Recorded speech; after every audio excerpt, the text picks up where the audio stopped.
আল্লাহ রাসূল বলছেন, সাহাবা কেরামরা বলছেন, আমি আজকে একটা স্বপ্ন দেখলাম।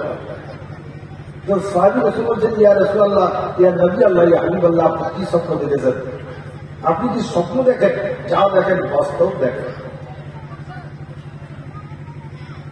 আল্লাহ আমাকে জানালেন, ভারতবর্ষের সেদিন সেদিকে পৃথিবী যখন সেদিকি বেদাতি কুফরিতে পূর্ণ হয়ে যাবে, এই সেদিকি বেদাতি কুফরিকে দূর করার জন্য, দিনকে সঞ্জীবিত করার জন্য, দিনকে কায়েম রাখার জন্য আল্লাহ একজন বড় বুজুর্গ জন্মগ্রহণ করবেন, যাকে আল্লাহ নবীর উম্মতের দান হিসেবে অভিহিত করা হবে।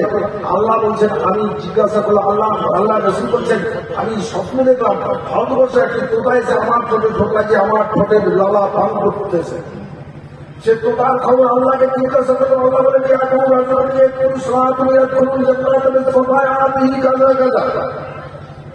নবী গো, দোস্ত হাবিব আমার, এমন একদিন দুনিয়া অন্ধকার হয়ে আসবে, সেই জাতির চর্চা দুনিয়া থেকে মুছে যাবে, সেরেকি বেদাতিকে দূর করতে থাকবে মানুষ। এই সেরেকি বেদাতিকে দূর করার জন্য, দিনকে সঞ্জীবিত করার জন্য, দিনকে প্রতিষ্ঠা রাখার জন্য একজন বুজুর্গ জন্মগ্রহণ করবেন, যার সহায়তে লক্ষ লক্ষ কোটি কোটি কাবিরা গুনাহগার জান্নাতে চলে যাবে। বলুন সুবহানাল্লাহ।